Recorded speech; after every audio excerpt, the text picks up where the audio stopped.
Sophie Cunningham sent text plea to agents after Angel Reese display. Indiana Fever guard Sophie Cunningham was so inspired watching Chicago Sky star Angel Reese walk for Victoria's Secret that she immediately put in a text asking to do it too.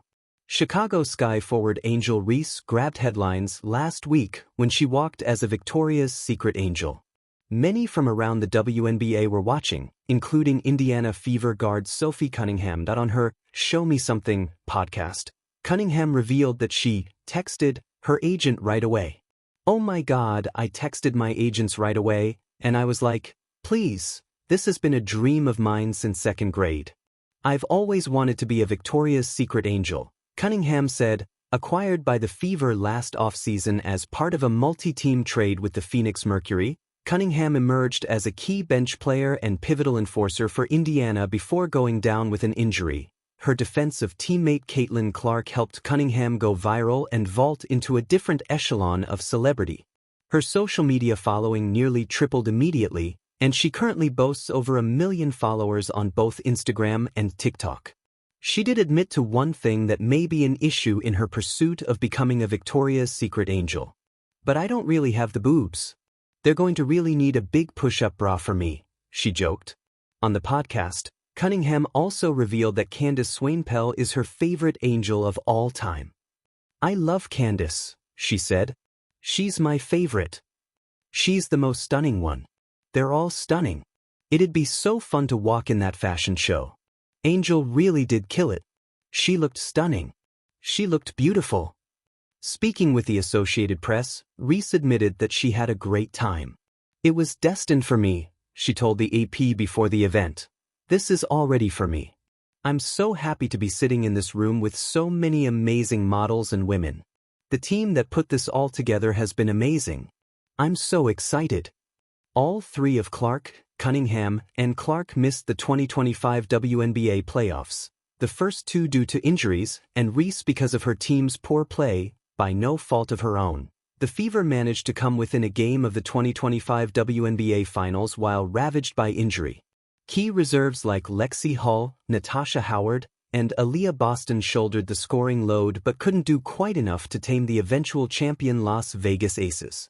The Aces knocked off the Mercury in a clean sweep after Phoenix stunned the WNBA world by besting the top-seeded Minnesota Lynx in the semifinals. The buzz around Angel Reese's latest appearance was impossible to ignore.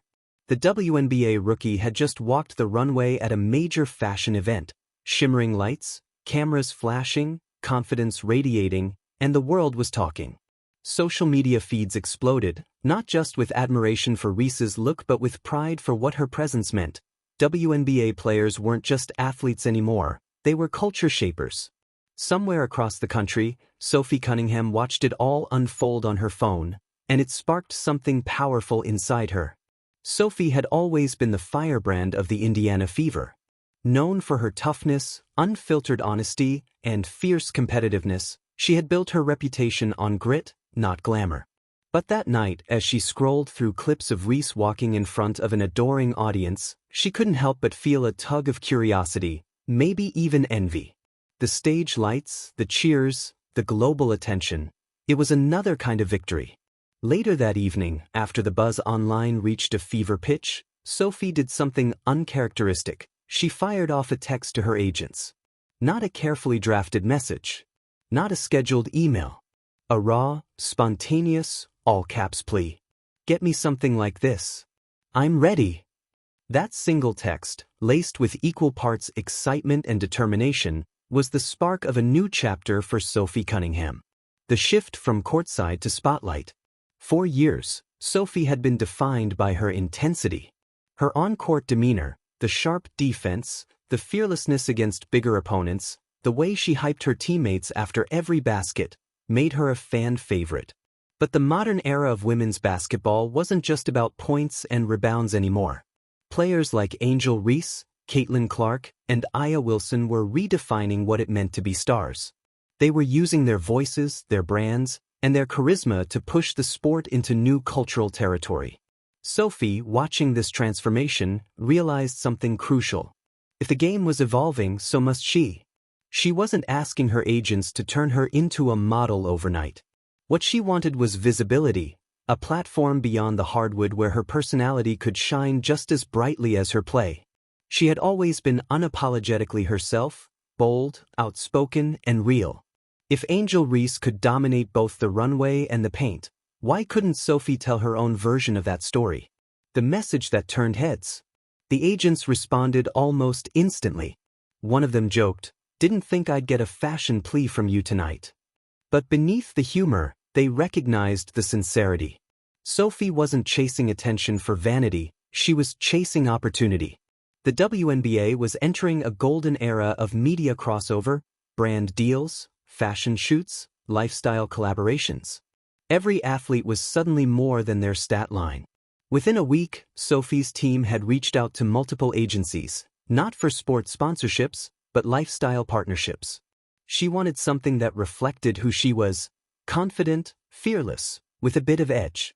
Something that said, "I belong here too." It wasn't about copying Reese, far from it. It was about inspiration.